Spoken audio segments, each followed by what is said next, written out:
My name is Jessica. I turned 25 this year. I got married when I was 19, so it has been 6 years since then.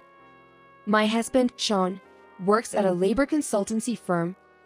He's diligent and works hard. While we were dating, and even after getting married, we never had a fight. We have been enjoying a very peaceful married life. We married young and hence, we live with my husband's parents. Our workplaces are close, and it was a blessing for us that our in-laws helped with household chores. However, the peaceful cohabitation I expected did not come to fruition. It seemed my mother-in-law had some dissatisfaction with me. To be honest, she might have been bewildered by our relationship. Before we started living together, on the day we brought our things to their house, a surprising event awaited. The room we'd cleaned in advance to keep our stuff was filled with clutter. I thought I'd declutter since the room was vacant. That was her explanation. So, Sean and I spent half a day relocating the junk to another room or having it picked up by a recycling shop. Only then could we put our belongings in the room. Throughout, my mother-in-law just sat and drank tea, not offering to help. I was appalled by this behavior. For the first time, I experienced such clear hostility and felt anxious about our future cohabitation. Our wedding went off without a hitch, and as our new shared life began, unforeseen problems arose. Firstly, my mother-in-law stopped doing household chores entirely. Even the chores she used to handle before were now left undone. Since I work, I can't do housework during the day. I now have to manage housework after returning from work, handling laundry early in the morning or preparing it the night before. Worse, even if it rains, she leaves the laundry outside, doing nothing. I tell myself it's better this way to avoid rushing and getting injured. My father-in-law had retired and was living in New Zealand with his eldest son and daughter-in-law, who had invited him there. To be honest, I feel he might not have wanted to continue living with his wife after retirement. Today, upon returning from work, I was greeted by my mother-in-law's harsh words. "You're back at this time again. You work so hard even if it's not for a lot of money. But as a wife, you should prioritize home. What can you even do with your salary?" Seeing her as if she was just waiting for me to come back to taunt me is exhausting. Initially, I was shocked by such remarks, but after 6 years, I've learned to act as if nothing happened. I responded with a nonchalant, "Yes, I see," and didn't let her words bother me. However, this attitude infuriated her. "What's with that attitude? You're not even that great of a wife," she shouted and lunged at me. I tried to move away in surprise, but it was too late, and I fell backward. Enduring the pain from landing on my back, I looked up to see her smiling down at me. "You got what you deserve. Serves you right." The word punishment flashed in my mind. It wasn't punishment, but sheer violence. The eggs I bought were now splattered all over the corridor floor. And another chore had been added. If I return even a few minutes late, she behaves like this almost every time. Perhaps one reason we haven't had a child even after 6 years of marriage is due to her. According to her, we're not blessed with a child because I continue working. I couldn't retort to this. Initially, I believed children come naturally after marriage. However, 3 years into our marriage with no child, anxiety led me to a hospital, but the doctor found no issues. Even my husband got checked, and nothing was amiss. When things turn out like this, all you can say is that you have bad luck. I've heard that storks are an endangered species. Maybe they're too busy flying around since there are so few of them, which might be why they don't come here. However, my mother-in-law doesn't think that way. She constantly complained that in the old days, if a child wasn't born within 3 years, the bride should be sent back to her parents. I too am anxious, but she offers no consolation. Instead, as the 4th year approached, she suddenly produced a divorce paper. I was taken aback by this. "Sign it quickly. Leave my son." Her words and her eerie expression made me realize that this was not normal. I usually didn't discuss my mother-in-law with my husband, but this time I contacted him immediately. Fortunately, he left work early and came to help me. If he hadn't come back from overtime, there was a high possibility that I might have signed the divorce paper due to her pressure. That's how intense her momentum was. And the divorce paper incident continued to happen, about twice a year. I was scared of her momentum, so I always carried the divorce paper. I didn't know what she might do. This kind of situation takes a significant toll on one's emotions. When I come home from work, there's hardly any time to truly relax. After working hard during the day, it's natural to want to relax at night. However, my mother-in-law often asks me to run errands even late at night. Recently, around midnight, she told me, "I'm out of facial cleanser. Please buy some." I wanted to rest as it was already bedtime. "Can you use mine for today? I'll buy it for you on my way back from work tomorrow." To which she exaggeratedly responded, "My skin is sensitive unlike yours. If I wash my face with your cleanser, it'll itch. I'll go buy it myself, never mind." I felt it was dangerous for her to go to a convenience store late at night by herself. Reluctantly, I changed out of my pajamas and went to buy the cleanser she uses. However, when I returned home, the front door was locked. I didn't want to keep ringing the bell at such a late hour. So I went around to the window and called my husband. About 10 minutes later, he finally noticed and I was relieved. He unlocked the door and I was finally able to enter the house. It was the peak of winter's cold.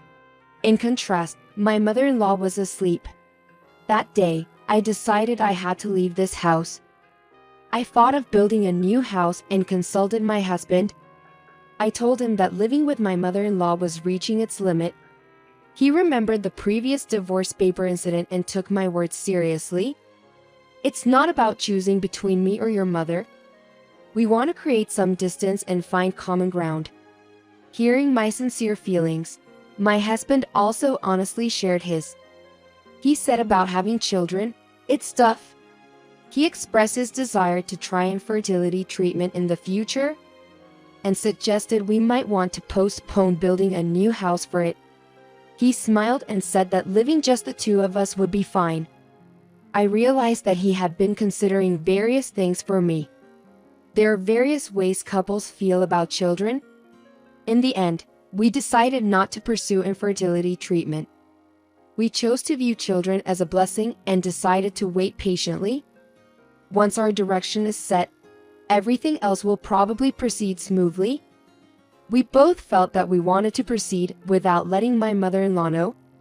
We did inform my father-in-law, who is currently enjoying life in New Zealand, but he seems to have no plans to return. He adores his first grandchild, the daughter of the eldest brother, and laughed, saying it's hard to be away from her. We carefully considered our home plan and decided to build a small single-story maisonette-style house. Every weekend, we secretly visited housing exhibitions without letting my mother-in-law know. To prevent her from finding out, we stored the brochures at our workplace. My husband suggested that once our new house is built, we could adopt a cat and a dog. This was something I had dreamed of for a long time, and perhaps it was an attempt to console me after I gave up on fertility treatments. I was deeply moved by my husband's subtle kindness. Half a year after making our plans, the house we had secretly been building was completed. It was a home filled with our desires. A catwalk for our cats to enjoy was installed on the living room wall. Looking at our new home, my husband cheerfully suggested, "Once we move in, shall we go to a pet adoption event for rescue cats and dogs? If there's a pair of sibling cats, can we adopt them together?" Of course, I can't imagine separating siblings. Hearing this, I felt truly blessed to be married to him. However, the last obstacle was my mother-in-law. I couldn't move without informing her, so the time came to tell her the truth. My husband had offered to tell his mother about the new house himself. When she found out about our new home, she was shocked but then expressed a desire to see it. It was after dinner, but my husband quickly prepared the car, and the three of us went to see the newly built house. Preparations for the move were already in place. We planned to move this weekend. While showing the new house, my husband revealed our moving schedule to his mother. She was surprised and exclaimed, "So sudden." But she didn't argue. Once the viewing ended, she asked, "Where's my room?" At that moment, my husband and I exchanged glances. He explained that there were plans to renovate his parents' home and that the new house was meant for just the two of us. Throughout this conversation, my mother-in-law looked displeased. She stared sharply at me, probably assuming I had persuaded my husband into this plan. The move went smoothly, and we were able to settle into our new home. I thought I would be freed from household chores with my mother-in-law, but it wasn't that simple. The day after moving to the new house, while we were still unpacking, my mother-in-law visited. My husband, looking perplexed, followed her in. "Mother-in-law, what brings you here?" "It's still a mess." In the living room filled with boxes, I tried to find a place for her to sit. Smiling sweetly, she began to speak. "You see, Mary is coming back." Mary is my husband's sister, who had married and moved out of the state. Assuming it was just a visit, I casually responded, "Oh, really?" But then she made a declaration. "I've discussed with Sean. We'd like this house." I was dumbfounded. I couldn't immediately understand what my mother-in-law was saying. Only after a moment did I realize that she was saying she would give us the house because she and her family were moving to a new home. "Mary is getting a divorce and will live with me. That house is too big for just the two of us. And if you two were to have children, it would be cramped, wouldn't it? So, Mary and I will live here instead." In my shocked state, I thought her behavior was incredibly audacious. She looked pleased with her idea, while my husband appeared distressed. Perhaps his sister Mary's influence played a role. My husband has always been very kind and indulgent towards Mary. For us, it was a challenging decision. As she left, my mother-in-law cheerfully repeated, "Please move out by tomorrow." Soon after, I started packing our things again. For a while, there was no interference from my mother-in-law. I asked my husband to let her know we were busy with moving and didn't want to be disturbed. In her absence, I thoroughly explained my plans to my husband. There was a limit to my mother-in-law's behavior. This time, I asked him to indulge my wishes. By the time our plans were ready, Mary returned to the family home. At first, it seemed like a regular visit, but she confessed she was divorced. The issue was bad compatibility with her mother-in-law. Seeing my mother-in-law listening to the story with great interest, saying, "Oh, it must have been tough," I was a bit taken aback. Even though she does the same things herself, it felt hypocritical. And the renovation of my family home was set to begin next week. Our plans for a new house were secretly in progress. It seemed that my mother-in-law believed we were renovating this house for our own comfort as a couple. She probably assumed that she would inherit this new house from us. Now that Mary is back, she took the initiative to speak. "Please leave by tomorrow. Hand over the house to us, will you?" she said, smirking. I felt anger rising within me, but I feigned calmness and smiled. "What are you talking about? There's no house left," I retorted. My mother-in-law was dumbstruck. Mary seemed taken aback by this turn of events. "What do you mean?" She squeezed out the words. "We demolished that house. It's now just vacant land." "Impossible." She stood up suddenly, her face a mix of shock and anger. She then insisted my husband take her to the new house's location, thinking I was bluffing. In the end, the four of us got into my husband's car and headed to the new house's location. "Look over there, mother-in-law. It's already been cleared." I'm not lying. Where the new house had been, there was no trace of any building, only a sign indicating the land was for sale. My mother-in-law furiously confronted me. "Jessica, just because you don't want to give me and Mary the new house, you did this This is unbelievable. Are you out of your mind? She yelled, almost in a frenzy. I remembered all the harassment and overbearing attitude from her. I felt like I finally got back at her. There's no house left, Mom. We're moving to a small apartment.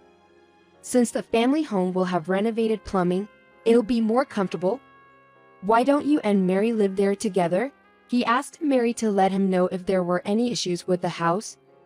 It seemed like Mary was annoyed with her mother, perhaps because she was promised a new house after a divorce. But we felt this was a lucky break for us. Having Mary, my sister-in-law, by the elderly mother-in-law's side was a relief. Now, we can finally leave the in-laws' house. With the new house completely gone, our only place to return to was my family home. The mother-in-law went back, utterly dejected. We called a taxi for her and Mary, and waved them off. She looked aged beyond her years from just an hour's events. Once the taxi was out of sight, my husband and I high-fived, feeling triumphant. Let's go home. For a rare moment, my husband held my hand. The moment felt special, like we were starting anew. We started walking towards our new home, located just 50 feet away. There's a unique profession called house relocation. They're quite common in my hometown, but not so in other areas. Their job is to move an entire house to a different location. My brother works as a house relocation. I didn't want our newly built house to be taken over by the mother-in-law or destroyed. So, I contacted my brother immediately and explained the situation. My brother and I have been close since childhood. He always looked out for me, just as my husband does for Mary. Recently, due to the frequent natural disasters, he's been swamped with work. Still, he accepted my request. We then proposed to the real estate agent about relocating the house. I understood, even though it was a reckless request. We settled it by agreeing to pay an additional fee and successfully concluded the negotiation. My brother seemed interested in the house relocation business, and with his expertise, he was able to move our new home 50 feet away. In this region, the house relocation job is rare, so many people visit it out of curiosity, making the area lively. I was nervous about my mother-in-law finding out.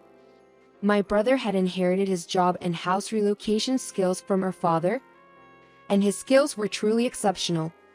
He constantly receives requests for work involving cultural properties, and his techniques are highly regarded. Additionally, my brother allowed us to pay the costs in installments.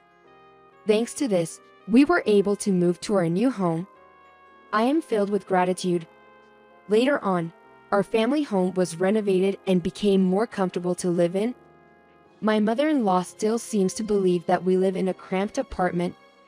She can't check on our current situation since she's in a nursing home for the elderly, arranged by Mary, her daughter.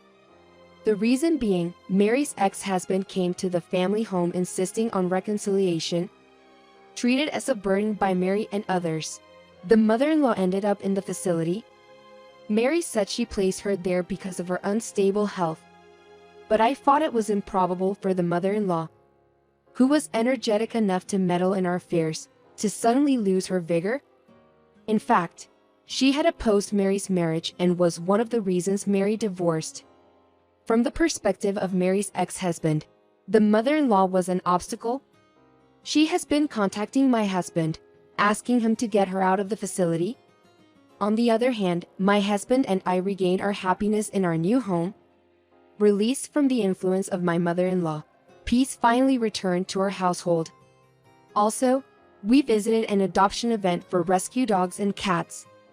There, we adopted 3 energetic kittens and 1 adorable puppy. Since then, our days have been lively and full of happiness.